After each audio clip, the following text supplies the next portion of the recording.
Howdy everyone. Now let's say you've bought into Canon's new RF system, one of their new mirrorless cameras, and you're on the market for one of their best 50mm lenses to go with your new camera. You might be wondering, should I get the hideously expensive new RF lens that fits onto my camera nice and natively but costs over £2,000?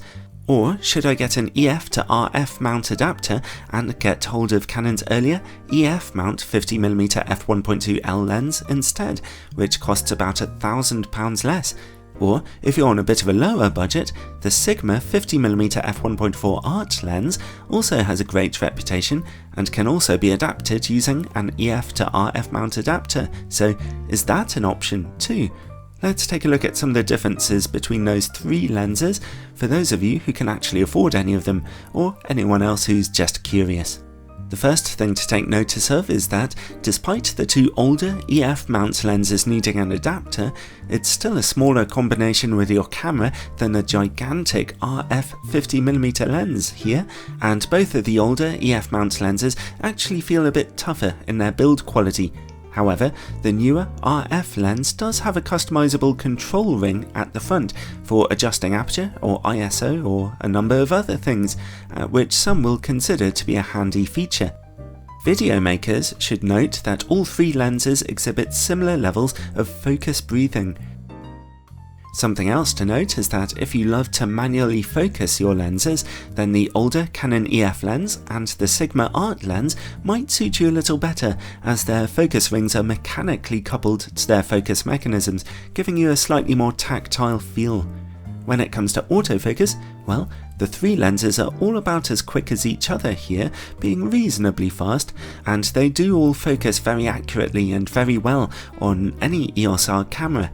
However, the design of the RF lens's motor means its autofocus will be a little smoother and more efficient for video work.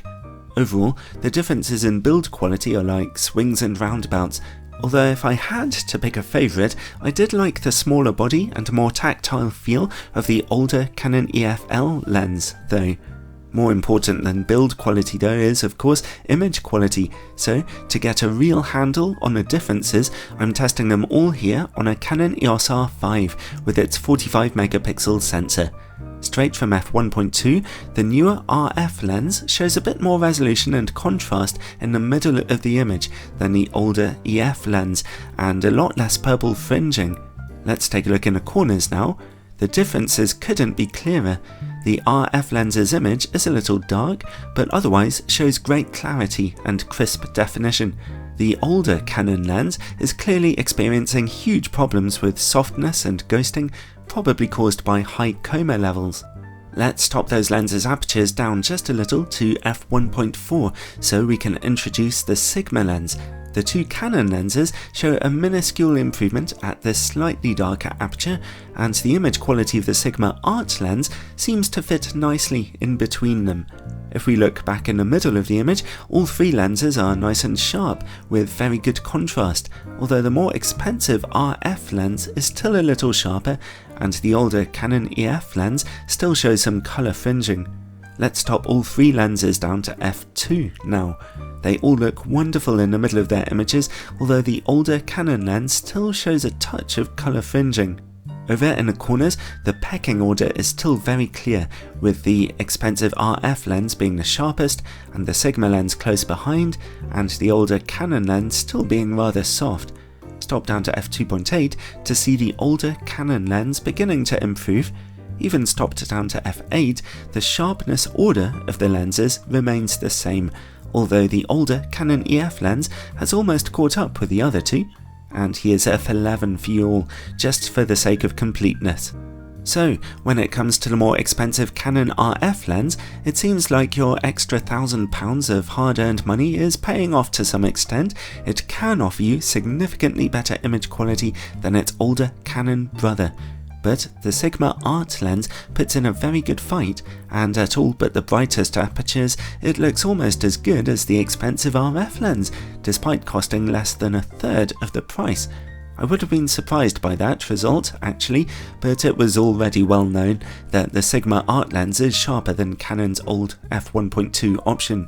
If you're using a lower resolution 20 or 26 megapixel camera, then the differences of course won't be quite so noticeable, but they'll still be there. Let's take a look at distortion and vignetting now.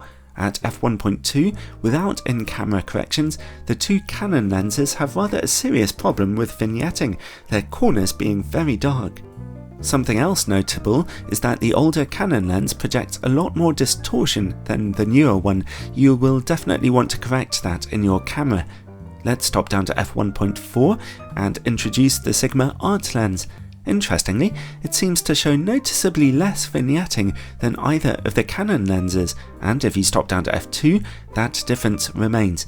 Only at f2.8 does vignetting mostly clear up on the two Canon lenses, so that's a small little brownie point for the Sigma option. Now let's take a look at bokeh, a very important consideration. Unfortunately, I didn't have all three of these lenses at the same time for exactly matched pictures, but you'll be able to compare pretty well from the following sample images. What do you think? It's subjective of course, but I much prefer the Canon RF lenses rendering of out-of-focus backgrounds. When deeply out of focus, they look a little less busy than the other two, with a little less colourful outlining. And in transitional areas or mildly out of focus backgrounds, the older Canon lens can actually look pretty terrible. So again, the Sigma lens seems to strike a nice balance between the two. Well, overall, we can make a pretty clear conclusion that Canon's new RF 50mm f1.2L lens is quite a big step up from its older Canon brother in terms of image quality, if perhaps not in build quality. You really are getting what you pay for in this case, although I'm still not quite convinced that the RF lens is actually worth over £2,000.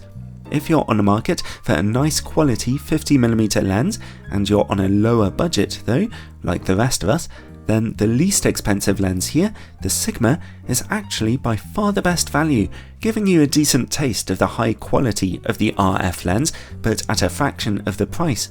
Anyway though, I hope you found that helpful. Thanks for watching, and if you'd like a bit more detailed information than you've found on this video, like the three lenses, longitudinal chromatic aberration, or work against bright lights or close-up image quality, or other things like that, then do check out my full reviews of them. You'll find the links to those below in the description. Ciao!